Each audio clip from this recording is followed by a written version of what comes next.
Hello friends, welcome to the next class of Learn English with Rosie Vittal. आइए देखते हैं find out errors में आज कौन सी एरर्स हैं। The patient can fall ill again. मरीज़ दोबारा बीमार पड़ सकता है। फॉल इल मीन्स बीमार पड़ना।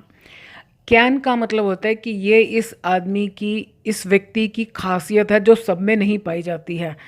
तो बीमार पड़ना कोई खासियत नहीं है। तो जब भी आपको लगे कि सेंटेंस में सकता है तो हमें चाहिए, लेकिन जो बात हम कर रहे हैं वो उसकी खासियत नहीं है, तो फिर पक्की बात है हम पॉसिबिलिटी की बात कर रहे हैं, संभावना की ऐसा हो भी सकता है और नहीं भी हो सकता है। तो जब ऐसी सिचुएशन हो तो हमको यहाँ पर मे यूज़ करना चाहिए। The patient may fall ill again. May I become a singer. May जब क्वेश्चन की फॉर्म में आता है तो उसका केवल एक मतलब होता है परमिशन मांगना। तो हम किसी की परमिशन से सिंगर नहीं बन सकते कि किसी ने, अगर हमें गाना ही नहीं आता, अगर हम सुरीले ही नहीं हैं, तो हम किसी से आज्ञा मांगकर थोड़ी ना सिंगर बन जाएंगे। तो यहाँ पर हम पूछ रहे हैं कि क्या हमारे अंदर वो गुण हैं, वो क्वालिटीज़ हैं, वो खूबियाँ हैं जो सिंगर बनने के लिए ज़रूरी हैं। सो कैन आई बिकम मतलब हमने किसी को गाकर सुना दिया, हमारी आवाज़ कैसी है, हमें संगीत की नॉलेज कितनी है, तो हम उसको बोलते हैं कि अब आप बताओ क्या मैं सिंगर बन सकता हूँ। So can I become singer, हम पूछ रहे हैं कि क्या ये पॉसिबल है, परमिशन नहीं मांग रहे। They need not to fill this form again. उन्हें ज़रूरत नहीं है इस फॉर्म को दोबारा भरने की। आज मैं आपको एक बहुत आसान तरीका बताती हूँ। नीड के साथ मतलब नीड के बाद अगर किसी काम की बात हो रही है कि यानी ये काम करने की ज़रूरत नहीं है, तो मोस्टली ऐसे सेंटेंसेस नेगेटिव में ही होते हैं कि आपको चिंता करने की ज़रूरत नहीं है, आपको वहाँ जाने की ज़रूरत नहीं है, अब आपको ये मेडिसिन लेने की ज़रूरत नहीं है। हम इस सेंटेंस में जो गलती होती है ना वो ये होती है कि हम वर्ब के साथ टू लगा देते हैं। अब आपको कैसे याद रहेगा, क्योंकि नीड जो है ना सिंपल प्रेजेंट टेंस में भी यूज़ होता है और उसमें जैसे जैसे हम कहते हैं they do not want, they don't need to, they चलो आप बस ये याद रखिएगा कि अगर जहाँ आप टू लगा रहे हैं वर्ब के साथ, उससे पहला वर्ड अगर नॉट है तो समझ जाओ कि नॉट आपको मना कर रहा है कि यहाँ टू मत लगाओ। अगर यहाँ पर नीड है, नॉट नहीं है, आपका लास्ट वर्ड नीड है, तो आप टू लगा सकते हो। दे नीड टू फिल भी ठीक है, दे नीड फिल भी ठीक है। एक्चुअली अगर ये सिंपल प्रेजेंट टेंस में हुआ they don't need to fill. बस आप ये याद रखिएगा कि अगर जिस वर्ब के साथ आप टू मतलब नॉट के फ़ौरन बाद अगर वर्ब आ रहा है और आप उसमें टू प्लस फर्स्ट फॉर्म लगा रहे हो, तो नॉट आपको मना कर रहा है कि टू मत लगाओ। अगर आपको ये भी नहीं याद रहता तो आप नीड नॉट की जगह कैन नॉट, शुड नॉट लिखिए, तब भी आपको समझ में आ जाएगा। जैसे हम दे कैन नॉट टू नहीं होता, दे कैन नॉट फिल होता है। आप कैन लगा कर देख लो अगर आपको कन्फ्यूजन है। सो दे नीड नॉट, ये टू नहीं आना चाहिए। फिल दिस फॉर्म अगेन, उन्हें इस फॉर्म को दोबारा भरने की ज़रूरत नहीं है। House ever slow is the fan. चाहे कितना भी स्लो क्यों ना हो, क्या, the fan. House ever slow के बाद जो सेंटेंस होता है वो कभी क्वेश्चन की फॉर्म में नहीं होता है। आप इसको ऐसे याद रखिए कि अब इसका मतलब है चाहे ऐसा क्यों ना हो जाए, तो हम भी कहेंगे कि चाहे कुछ भी क्यों ना हो जाए, हमको सेंटेंस सिंपल ही लिखना है, हमको क्वेश्चन नहीं बनाना। क्योंकि इंग्लिश में कई बार ऐसा होता है कि हम सिंपल मतलब हम क्वेश्चन नहीं पूछ रहे होते, लेकिन फिर भी सेंटेंस क्वेश्चन की फॉर्म में आता है। इसी में आगे है, मैं आपको दिखाऊंगी कि हम सेंटेंस क्वेश्चन की फॉर्म में बना रहे लेकिन हम क्वेश्चन पूछ ही नहीं रहे।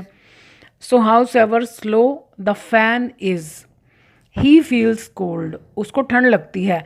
ये क्या है, विरोधाभास वाले सेंटेंसेस होते हैं, यानी जो नहीं होना चाहिए वो हो रहा है। Can we enter from this gate. Can जब क्वेश्चन की फॉर्म में है तो मतलब कोई अपना दमखम पूछ रहा है, कोई अपनी पावर पूछ रहा है। तो हम किसी दूसरे से पूछ रहे हैं कि क्या हमारे अंदर दमखम है कि हम इस गेट से एंटर कर सकते हैं। वैसे तो ये किसी एक सिचुएशन में ऐसा भी हो सकता है कि हम आपस में जैसे फ्रेंड्स बातें कर रहे हैं तो वो देखते हैं कि इस गेट पर कोई गार्ड नहीं खड़ा, तो क्या हम यहाँ से जा सकते हैं, यानी क्या ऐसी पॉसिबिलिटी है। लेकिन उसके लिए हमें पूरी सिचुएशन इमेजिन करनी पड़ेगी। फाइंड आउट एरर्स में हम अगर सिचुएशंस इमेजिन करके आंसर लिखेंगे तो फिर तो एक सेंटेंस के दो दो तीन तीन आंसर्स हो सकते हैं।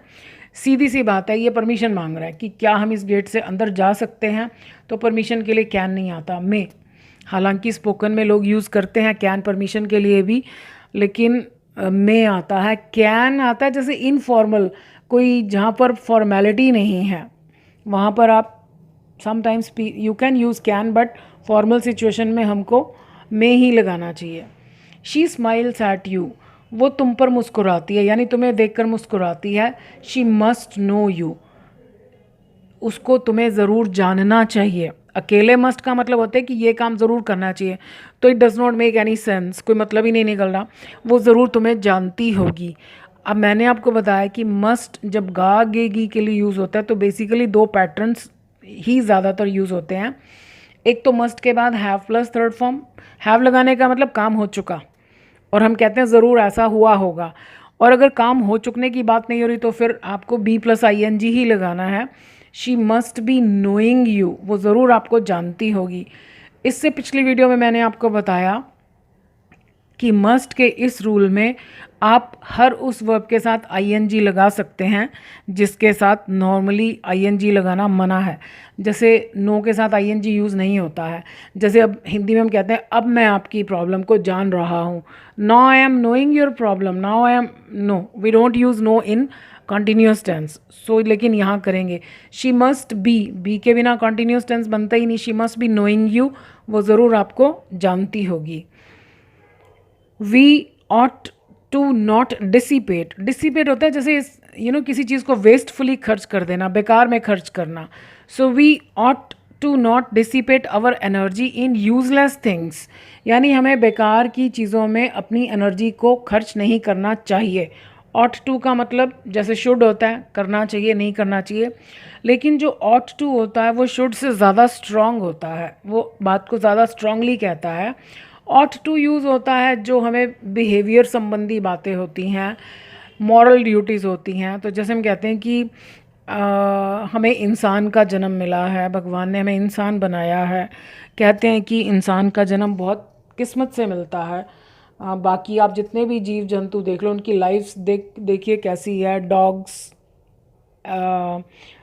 कैट्स, जो स्ट्रे एनिमल्स हैं उनकी क्या लाइफ है, उनका खाने का कोई ठिकाना नहीं, सोने का कोई ठिकाना नहीं, सर्दी गर्मी में उनको कितनी प्रॉब्लम्स फेस करनी पड़ती हैं। तो हमारा ये फ़र्ज़ बनता है कि जैसे भगवान ने हमें इंसान बनाकर भेजा तो हमें अपना जो एनर्जी है वो बेकार के कामों में यूज़ नहीं करनी चाहिए। जैसे हम बेकार की बातें करते रहते हैं जिनका कोई लॉजिक नहीं, जिनका कोई मतलब जिनको करना ज़रूरी नहीं है। अगर हम 1 घंटा भी एक्सपेरिमेंट करें, अपने हर एक सेंटेंस पर नज़र रखें, तो हम पाएंगे कि हम बहुत सारे सेंटेंसेस बेमतलब बोल रहे हैं। जैसे हम किसी को कहते हैं आज बहुत ठंड है, अब ये सेंटेंस अपने आप में देखा जाए तो यूज़लेस है कि अगर हमने ये बोला कि आज बहुत ठंड है, इससे हमारा क्या भला हुआ और सामने वाले का क्या भला हुआ, मतलब इस सेंटेंस को बोलने की ज़रूरत नहीं थी। लेकिन हम दिन भर में ऐसे बहुत सारे सेंटेंसेस, ऐसी बहुत सारी बातें बोलते हैं जिनको बोलने की ज़रूरत नहीं होती है, तो it wastes our energy. Anyway, so we ought, ये ऑट टू के बीच में आना चाहिए not. We ought not to, जैसे यूज्ड टू होता तो बीच में नॉट आता है, ऐसे इसमें भी नॉट यहाँ आना चाहिए। We ought not to dissipate our energy in useless things. So huge was the drum. So मतलब शुरू में ही आप सो गए तो फिर हमने क्या किया, ये सेंटेंस हमने क्वेश्चन की फॉर्म में लिख दिया। अभी मैंने आपको ऊपर बताया था ये यहाँ पर हमको क्वेश्चन नहीं बनाना, लेकिन यहाँ देखो हम सिंपल सेंटेंस बना रहे हैं, मतलब हम क्वेश्चन पूछ नहीं रहे लेकिन हम क्वेश्चन की फॉर्म में लिख रहे हैं। इंग्लिश में हैं कुछ ऐसे रूल्स, तो आप कैसे याद रखोगे। सो मतलब आप सो गए तो आपने थोड़ा सा गड़बड़ कर दिया, आपने सेंटेंस क्वेश्चन की फॉर्म में लिख दिया, जबकि हम क्वेश्चन पूछ ही नहीं रहे। लेकिन इसका रूल यही है, ये क्वेश्चन की फॉर्म में ही लिखा जाता है। सो ह्यूज वॉज द ड्रम, इतना बड़ा था वो drum, that everything was accommodated in it. Accommodate होता है एडजस्ट करना, या तो कोई चीज़ किसी चीज़ को अपने अंदर जगह देती है या कोई व्यक्ति किसी को एडजस्ट करता है। अब क्योंकि वस्तु है तो ये पैसिव वॉइस में आएगा। Everything was accommodated in it, यानी सब कुछ उसके अंदर आ गया। लिटिल डिड दे नो, अब आप देखो, अभी मैंने आपको ऊपर बताया कि हम क्वेश्चन पूछ नहीं रहे लेकिन फिर भी क्वेश्चन की फॉर्म में बना रहे हैं। ये भी ऐसा ही एक सेंटेंस है, लिटिल डिड दे नो। ये आता है मोस्टली जब कुछ बहुत अच्छा हो गया, सरप्राइजिंग, या कुछ ट्रेजेडिक हो गया, कुछ बहुत बुरा हो गया, तो ये क्वेश्चन की फॉर्म में होता है। जिस भी टेंस में, मोस्टली ये पास्ट में ही होता है। कुछ हो गया तभी हम कहते हैं कि उनको क्या मालूम था। So little did they know, little होता है ना के बराबर, ऑलमोस्ट नहीं। तो नहीं जानते थे वो that it was their last day in that job, कि उस जॉब में वो उनका आखिरी दिन था। मे बी वो बहुत खुश हो रहे थे, बहुत कुछ प्लानिंग बना रहे थे, तो मे बी जो हायर अथॉरिटीज़ हैं उन्होंने कुछ फ़ैसला किया था, या वो बिज़नेस बंद करने जा रहे थे। लेकिन जो लोग हैं उन बेचारों को नहीं मालूम था कि ये उनका लास्ट डे है। So little did they know, उन्हें क्या पता था, इसको हिंदी में ऐसे बोलते हैं, या नहीं जानते थे वो कि वो उनका लास्ट दिन था। There is no mistake in this sentence. May he be get success, भगवान करे उसको कामयाबी मिले। इंग्लिश में बी की फॉर्म के बाद खाली फर्स्ट फॉर्म, ये कहीं पर भी कोई भी रूल नहीं होता। अगर बी की फॉर्म लगी है तो या तो उसके बाद पैसिव वॉइस बनेगा, थर्ड फॉर्म लगेगी, या फिर कॉन्टीन्यूस टेंस बनेगा। लेकिन यहाँ पर हमें ना तो पैसिव वॉइस चाहिए, ना हमने कॉन्टीन्यूस बनाना है, तो यानी बी की ज़रूरत नहीं है। मे ही गेट सक्सेस, भगवान करे उसको कामयाबी मिले, और इसके बाद साइन ऑफ एक्सक्लेमेशन लगाते हैं। भगवान करे आप सबको भी कामयाबी मिले, जो भी आप काम करना चाहते हैं, जिस भी फील्ड में आप सक्सेसफुल होना चाहते हैं।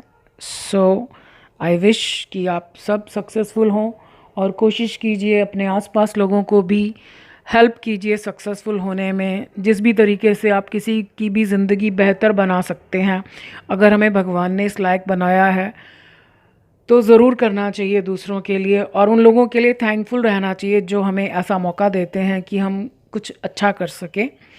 सो मैं भी आपको धन्यवाद देती हूँ, थैंक यू बोलती हूँ कि आपने भी मुझे एक मौका दिया कि मैं अपनी नॉलेज को आपके साथ शेयर कर सकूँ। So I wish you all the best. Thank you.